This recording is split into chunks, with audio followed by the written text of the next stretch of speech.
Hello everyone, welcome और welcome back to the channel एडुटी once again. तो आज के इस वीडियो में मैं आप लोगों के साथ फिजिक्स के कुछ सैम्पल क्वेश्चन शेयर करने वाली हूँ जो कि आपके पैरामेडिकल और नर्सिंग एग्जाम के पॉइंट ऑफ व्यू से इंपॉर्टेंट है।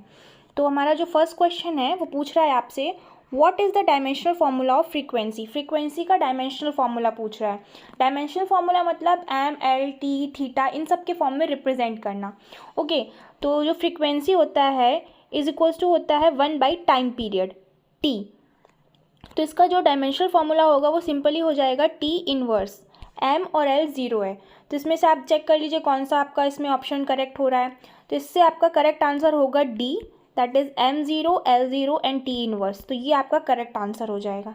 ठीक है, तो इस तरह के इजी क्वेश्चन ही आपसे पूछे जाएंगे पैरामेडिकल और नर्सिंग के एग्जाम में। बहुत ज़्यादा हाई लेवल के क्वेश्चन नहीं आते हैं। आप बेसिक्स जो भी है 11th एंड 12th का वो पढ़ लीजिए, उससे ही आपका एग्जाम क्लियर हो जाएगा। ठीक है, फिर यहाँ पे सेकंड क्वेश्चन बोल रहा है विच quantity represent mass into acceleration. Mass into acceleration क्या होगा, इन ऑप्शन में कौन सा ऑप्शन इसमें करेक्ट हो रहा है। तो आपके ऑप्शन दिए हैं डिस्टेंस, फोर्स, मोमेंटम, इम्पल्स। तो m into A is equals to क्या होता है, सबको पता है easily, F is equals to M into A, यानी force is equals to mass into acceleration. तो इससे आपका करेक्ट आंसर होगा बी, दैट इज फोर्स। फिर यहाँ पे आपसे थर्ड क्वेश्चन पूछ रहा है what are the majority charge carriers in P type semiconductors. आपको पता है जो सेमीकंडक्टर्स होते हैं वो टू टाइप के होते हैं, एक होता है एन टाइप सेमीकंडक्टर एंड दूसरा होता है पी टाइप सेमीकंडक्टर। तो आपसे यहाँ पे पूछ रहा है दैट पी टाइप सेमीकंडक्टर में मेजॉरिटी चार्ज कैरियर कौन होते हैं। तो आपके ऑप्शन दिए हैं मेजॉन, इलेक्ट्रॉन, होल, क्वार्क्स। तो जो आपका करेक्ट आंसर है वो होगा C, that is hole. Majority charge carrier in P type semiconductor होते हैं होल्स, जबकि एन टाइप सेमीकंडक्टर में मेजॉरिटी चार्ज कैरियर इलेक्ट्रॉन होते हैं। ये चीज़ याद रखिएगा, यहाँ पे आपसे पी टाइप की जगह एन टाइप भी पूछ सकता है, तो आप याद रखिए एन टाइप में जो मेजॉरिटी चार्ज कैरियर होते हैं वो होते हैं इलेक्ट्रॉन्स, जबकि पी टाइप सेमीकंडक्टर में मेजॉरिटी चार्ज कैरियर्स होते हैं होल्स। ठीक है, क्वेश्चन नंबर 4 बोल रहा है what is the first colour of rainbow. BSc nursing का जो अभी एग्जाम हुआ था 2022 में, उसमें ये सिमिलर क्वेश्चन एक आया था कि रेनबो में कितने कलर होते हैं, how many colours are in rainbow, ये पूछा था आपसे बीएससी नर्सिंग में। तो उसका आंसर था करेक्ट 7। सबको पता है जो रेनबो होता है उसमें जो नंबर ऑफ कलर्स होते हैं वो होते हैं 7। बट यहाँ पे क्वेश्चन थोड़ा अलग पूछ रहा है, यहाँ पे आपसे बोल रहा है फर्स्ट कलर का नाम क्या है, फर्स्ट कलर कौन सा होता है रेनबो में। 7 कलर होते हैं, तो इसका जो ट्रिक होता है वो होता है विब ग्योर, VIBGYOR, जहाँ पे हर एक लेटर हर एक कलर को रिप्रेजेंट करता है। यहाँ पे जो फर्स्ट कलर है वो V फॉर वायलेट है। तो आपके ऑप्शन दिए हैं रेड, ब्लू, वायलेट, पिंक। तो करेक्ट आंसर हो जाएगा सी, दैट इज वायलेट। ठीक है, यहाँ पे आपसे ऐसे भी पूछ सकता था कि लास्ट कलर ऑफ रेनबो क्या है। तो इस ट्रिक से आप देखेंगे लास्ट में R आ रहा है, R फॉर रेड, तो फिर आपका करेक्ट आंसर हो जाता रेड। तो इस ट्रिक को याद रखिएगा माइंड में। फिर नेक्स्ट क्वेश्चन बोल रहा है which of the following is a dimensional less quantity. इनमें से कौन सी ऐसी क्वांटिटी है जिसमें कोई डायमेंशन ही नहीं होती। ऑप्शन है force, refractive index, speed, torque. तो आप सबको पता है फोर्स एक डायमेंशनल क्वांटिटी है, स्पीड भी एक डायमेंशनल क्वांटिटी है, टॉर्क में भी डायमेंशन होता है, जबकि जो रिफ्रैक्टिव इंडेक्स है इसमें कोई डायमेंशन नहीं होता, it is dimensional less quantity. तो आपका करेक्ट आंसर हो जाएगा B, that is refractive index. फिर क्वेश्चन नंबर 6 आपसे बोल रहा है identify number of significant figures in 6250। आपको ये 4 डिजिट का नंबर दिया है, इसमें आपसे सिग्निफिकेंट फिगर्स पूछ रहा है। तो सिग्निफिकेंट फिगर्स के कुछ रूल्स होते हैं। सबसे पहला जो रूल होता है वो होता है जितने भी नॉन ज़ीरो डिजिट्स हैं, नॉन ज़ीरो मतलब ज़ीरो को छोड़ के जितने भी डिजिट्स हैं वो सब सिग्निफिकेंट फिगर होते हैं। तो इसमें आप देख लो 6250, तो यहाँ पे नॉन ज़ीरो डिजिट्स कितनी है 1 2 3, यानी कि जो आपका सिग्निफिकेंट फिगर होगा वो 3। आपके ऑप्शन है 2 3 1 4, तो करेक्ट आंसर हो जाएगा बी, यानी कि 3। अब यहाँ पे हमने ज़ीरो को significant figure as a significant figure cover नहीं किया है, लेकिन यही ज़ीरो अगर बीच में होता डिजिट्स के, जैसे कि फॉर एग्जांपल 6205, तब हम इसको as a significant figure count करते। तो आप ये माइंड में रखना, अगर लास्ट में है तो नहीं काउंट करेंगे, बीच में है तो काउंट करेंगे, तब आपका फिर सिग्निफिकेंट जो फिगर है वो आपका 4 हो जाता वैल्यू।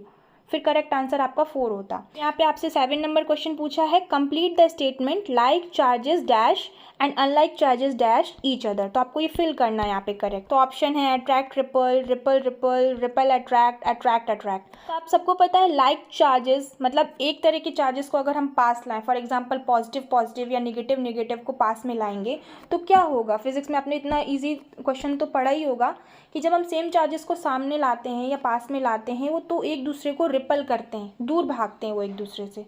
अगर मतलब सेम टाइप ऑफ मैग्नेट को अगर आप सामने लाओगे, दोनों का नॉर्थ पोल सेम साइड में ला रहे हो या फिर साउथ पोल सेम साइड में ला रहे हो, तो वो एक दूसरे को क्या करेंगे, रिपल करेंगे। तो लाइक चार्जेस रिपल, यहाँ पे रिपल फिल होगा। फिर यहाँ पे एंड अनलाइक चार्जेस, और अगर अलग अलग चार्जेस फॉर एग्जांपल पॉजिटिव और निगेटिव को आप पास में ला रहे हो तो वो एक दूसरे से चिपक जाएंगे, अट्रैक्ट करेंगे। तो यहाँ पे फिल हो जाएगा आपका अट्रैक्ट। तो इस तरीके से आप ढूंढ लो, रिपल और अट्रैक्ट वाला ऑप्शन आपका सी ऑप्शन करेक्ट है। तो आपका करेक्ट आंसर हो जाएगा C, that is like charges repel and unlike charges attract each other. फिर आपसे यहाँ पे क्वेश्चन नंबर 8 बोल रहा है what is the SI unit of electric conductivity. तो देखो, इलेक्ट्रिक कंडक्टिविटी को समझने के लिए आपको एक दो टर्म और समझने होंगे। क्या? सबसे पहला रेजिस्टेंस। सबको पता है रेजिस्टेंस क्या होता है, इलेक्ट्रिक करंट में आने वाली रुकावट को रेजिस्टेंस बोलते हैं, ठीक है। और रेजिस्टेंस का उल्टा होता है कंडक्टेंस, ये बोल सकते हैं inverse of resistance is known as conductance, ठीक। ये दो टर्म आपको क्लियर हो गए।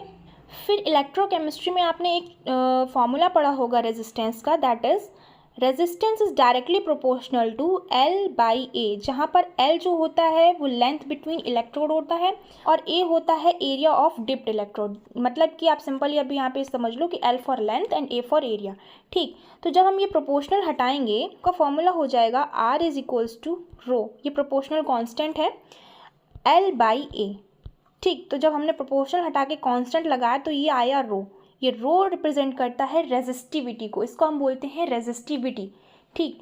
तो ये रेजिस्टेंस के फॉर्मूले में आने वाला ये कांस्टेंट को कहते हैं रेजिस्टिविटी। सेम जो रेजिस्टेंस का उल्टा था कंडक्टेंस, इसके फॉर्मूले में आता है प्रोपोर्शनल कांस्टेंट, उसको बोलते हैं कंडक्टिविटी, जिसको हम के टाइप के इससे डिनोट करते हैं, जिसको हम कप्पा बोलते हैं फिजिक्स की लैंग्वेज में, इससे डिनोट करते हैं। हाँ, एक चीज़ और, जैसे रेजिस्टेंस का उल्टा होता है कंडक्टेंस, वैसे रेजिस्टिविटी का उल्टा होता है कंडक्टिविटी। तो अगर हम रेजिस्टिविटी की यूनिट निकाल लें और उसका उल्टा कर दें, इन्वर्स कर दें, तो हमारे पास कंडक्टिविटी की यूनिट आ जाएगी, और यही हमसे क्वेश्चन में पूछ रहा है। अब आप सोचोगे इतना सारा मैं घुमा क्यों रही हूँ, बिकॉज यहाँ पे एक टर्म से आप दो तीन टर्म और समझ रहे हो। फॉर एग्जांपल आपसे यहाँ पे क्वेश्चन में कंडक्टिविटी की जगह रेजिस्टिविटी का यूनिट या फॉर्मूला पूछ लिया गया, तो आपको इससे वो भी क्लियर हो जाएगा, इसलिए आप समझ लो। और समझ के अगर करोगे तो ईजिली फिर कर दोगे, और ऐसे मैं सीधा यूनिट बता दूंगी और आपको टिक लगवा दूंगी, तो शायद हो सकता है आप लोग रटो या याद करो, भूल भी सकते हो या गलत भी हो सकता है। समझ के चलोगे तो फिर गलत होने की कोई चांसेस नहीं है, ठीक। तो हम यहाँ पे पहले क्या करते हैं, रेजिस्टिविटी की यूनिट निकाल लेते हैं, उसका उल्टा कर देंगे तो हमारे पास कप्पा यानी कि कंडक्टिविटी की यूनिट आ जाएगी। तो रेजिस्टिविटी की यूनिट निकालने के लिए पहले इसका फॉर्मूला क्लियर करते हैं। रेजिस्टिविटी का क्या हो जाएगा, ये R इधर आ जाएगा ए के साथ, तो R इंटू ए यानी एरिया अपॉन लेंथ, ठीक। तो R यानी रेजिस्टेंस की यूनिट होती है ओम, इंटू एरिया मीटर स्क्वायर, और लेंथ होती है मीटर, तो 1 मीटर से 1 मीटर कैंसिल, तो यहाँ पे बचा हमारा इंटू मीटर ओनली, ठीक। तो ओम इंटू मीटर, ये हमारी हो गई रेजिस्टिविटी की यूनिट। अब हम इसका उल्टा अगर कर देंगे तो हमारी आ जाएगी कंडक्टिविटी की यूनिट, यानी कि उल्टा करेंगे तो ohm inverse into metre inverse, ठीक। तो ohm inverse into metre inverse ये फर्स्ट ऑप्शन में दिया। आप काफ़ी लोग होंगे भाई हमारी यूनिट तो आ गई, ए ऑप्शन लगाया आगे बढ़ गए, भाई आगे की भी यूनिट देख लो क्या दी गई है, क्या पता ये भी करेक्ट हूँ, और ये करेक्ट हैं भी, कैसे मैं बता देती हूँ। ओम इनवर्स के दो और नाम होते हैं, मैं थोड़ा यहाँ पे क्लीन कर लूँ अगर आप लोगों को समझ में आ गया होगा। हाँ, तो मैं बोल रही थी हमारी जो कंडक्टिविटी की यूनिट आई है वो आई है ओम इनवर्स मीटर इनवर्स। तो मैं बता रही थी कि जो ओम इनवर्स होता है इसके दो नाम और होते हैं। ओम इनवर्स को हम, ओम को उल्टा करो तो क्या बनेगा, ओम की स्पेलिंग ये होती है, इसको उल्टा करो MHO, इसका ये भी नाम होता है, हो या MHO जो भी आप बुलाना चाहो वो भी बोल सकते हैं। एंड इसको ओम इनवर्स का एक और भी नाम होता है, दैट इज साइमन। ये एक साइंटिस्ट के नाम पर पड़ा था, इसका कोई रीज़न नहीं है, अब ये मत पूछने लगना कि वो कहाँ से कैसे आया, बस बोला जाता है, इतना याद रखो, टर्म है याद रखना पड़ेगा। तो ओम इनवर्स को हम MHO से भी रिप्रेजेंट करते हैं और साइमन भी बोलते हैं। तो यहाँ पर आप देख लो जहाँ भी ओम लिखा है, देखो मीटर इनवर्स सब में कॉमन है, ओम की जगह यहाँ पे MHO भी लिखा है तो ये भी करेक्ट है, इसकी जगह हम साइमन भी लिख देंगे तो भी करेक्ट है, क्योंकि ये तीनों ही टर्म एक ही नाम है, ठीक। तो इस हिसाब से फिर हमारी ये तीनों ही यूनिट करेक्ट हो गई, तो हमारा करेक्ट आंसर होगा D, that is all of the above. समझ में आया, इसीलिए मुझे इतना एक्सप्लेन करना पड़ा ताकि आप लोगों को समझ में आए। ईजी सा क्वेश्चन तो है, लेकिन समझने पे आए तो ईजी है, नहीं समझे तो फिर सब कुछ टफ है। फिर नेक्स्ट क्वेश्चन है आपका व्हाट डज जी रिप्रेजेंट। यहाँ पे जो स्मॉल जी है वो क्या रिप्रेजेंट करता है। ऑप्शन है आपके universal gravitational constant, acceleration due to gravity, radius of gyration, all of the above. तो आपका जो करेक्ट आंसर होगा वो होगा B, that is acceleration due to gravity small G से रिप्रेजेंट करते हैं। इसकी यूनिट होती है मीटर पर सेकेंड स्क्वायर। सबको पता होगा, नहीं पता है तो देख लो। फिर आपसे यहाँ पे क्वेश्चन नंबर 10 बोल रहा है a body of mass 120 kg on earth is taken to moon, what is the mass of the same body on the moon. बोल रहा है 120 किलो के मास को हम अर्थ से अगर मून पे ले जाते हैं तो इसका जो मास है वो क्या होगा मून पे, क्या बदल जाएगा, अगर बदलेगा तो कितना होगा, बढ़ेगा या घटेगा। तो देखो सबसे पहली बात तो ये है जो मास होता है उसको चाहे तुम अर्थ पे रखो या मून पे ले जाओ उसमें कोई फ़र्क नहीं आता। मास एक स्केलर क्वांटिटी है, एक मैग्नीट्यूड होता है, इसमें कोई भी चेंजेस नहीं आते। फिर तुम उसको अर्थ से मून पे ले जाओ, मून से अर्थ पे ले आओ, दोनों जगह मास सेम रहेगा। यानी कि इस क्वेश्चन के हिसाब से आपके ऑप्शन दिए 720 kg, 20 kg, 120 kg, none of the above. तो आप खुद लगाओ कौन सा ऑप्शन होगा। तो आपका करेक्ट आंसर होगा सी, दैट इज़ 120 kg, क्योंकि जो मास होगा वो अर्थ पर भी वही होगा और मून पर भी वही होगा। ठीक है, मास में कोई फ़र्क नहीं आता। लेकिन अब यहाँ पे एक चीज़ और समझ लो, मास और वेट में डिफरेंस तो सबको पता ही है। मास जो होती है वो एक स्केलर क्वांटिटी है, जबकि जो वेट है वो एक वेक्टर क्वांटिटी होती है। मास सिंपली मैग्नीट्यूड होता है, जबकि जो वेट होता है उसमें मेजर किया जाता है कि जो फोर्स ऑफ ग्रेविटी किस तरीके से एक्ट कर रही है।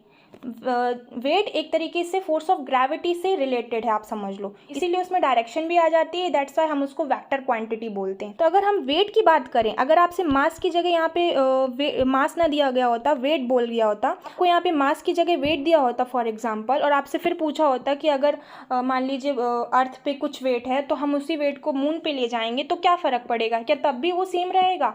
तब आपका आंसर चेंज हो जाता। जो मास होता है वो सेम रहता है, वो एक स्केलर क्वांटिटी, उसमें कोई फ़र्क नहीं आएगा। जबकि जो वेट है वो एक वेक्टर क्वांटिटी है और उसमें फोर्स ऑफ ग्रेविटी के एक्ट होने की वजह से आपका आंसर बदल जाएगा। क्यों बदल जाएगा? आपका आंसर हो जाएगा फिर जो भी वेट अर्थ पे है उसको जब मून पे ले जाओगे वो कम हो जाएगा वहाँ पे। क्यों? क्योंकि वहाँ पे फोर्स ऑफ ग्रेविटी कम होती है as compare to earth. Moon में जो ग्रेविटी होती है वो अर्थ की ग्रेविटी से कम होती है, इसीलिए वहाँ पे वेट भी आपका जो है डिक्रीज हो जाएगा। तब आपका आंसर 120 से जो भी नीचे वाले ऑप्शन होते हैं उनमें से करेक्ट होता। तो माइंड में बस इतना रखो, मून में ग्रेविटी कम होने की वजह से वहाँ पर वेट भी कम हो जाता है एज़ कम्पेयर टू अर्थ। ठीक है, तो वेट से रिलेटेड अगर कोई क्वेश्चन आता है इस तरीके का तो आप लोग गलत ना करो। फिर नेक्स्ट क्वेश्चन आपसे बोल रहा है when fluid is at rest it is called as dash motion. जो भी फ्लूइड होता है अगर वो रेस्ट पे है, मान लो वो हिलडुल नहीं रहा है, बह नहीं रहा है, वो स्टैटिक हो गया है, तो उसको हम क्या बोलेंगे? ऑप्शन है आपके हाइड्रोडायनेमिक, स्ट्रीमलाइन, हाइड्रोस्टैटिक, टर्बुलेंट। तो ऑब्वियसली बात है आपका करेक्ट आंसर होगा C, that is hydrostatic. Static आ गया ना, स्टैटिक मतलब स्थिर, और वही बोल रहा है रेस्ट में, रेस्ट मतलब स्थिर है, तो हम इसका करेक्ट आंसर लगाएंगे हाइड्रोस्टैटिक, या इसको हम ये भी बोलते हैं फ्लूइड स्टैटिक भी इसका नाम होता है। ठीक, फिर आपका क्वेश्चन नंबर 12 बोल रहा है the household supply of voltage in our houses is. Option है 110 वोल्ट, 210 वोल्ट, 220 वोल्ट, 120 वोल्ट। तो सबको पता है जो हाउस होल्ड में जो भी हमारा वोल्टेज आता है घरों में बिजली का, वो उसका जो वोल्टेज होता है वो होता है 220 वोल्ट, यानी करेक्ट ऑप्शन इज सी। ठीक, फिर आपका लास्ट क्वेश्चन है वैरिंग इलेक्ट्रिक फील्ड प्रोड्यूसेस। बदलती हुई इलेक्ट्रिक फील्ड क्या प्रोड्यूस करती है? तो आपके ऑप्शन है pseudo force, gravitational field, electrostatic field, magnetic field. तो आपका करेक्ट आंसर होगा D, that is magnetic field. बदलती हुई इलेक्ट्रिक फील्ड से हमारा मैग्नेटिक फील्ड प्रोड्यूस होता है, यानी बदलती हुई विद्युत क्षेत्र से हमारा चुंबकीय क्षेत्र प्रोड्यूस होता है हिंदी में।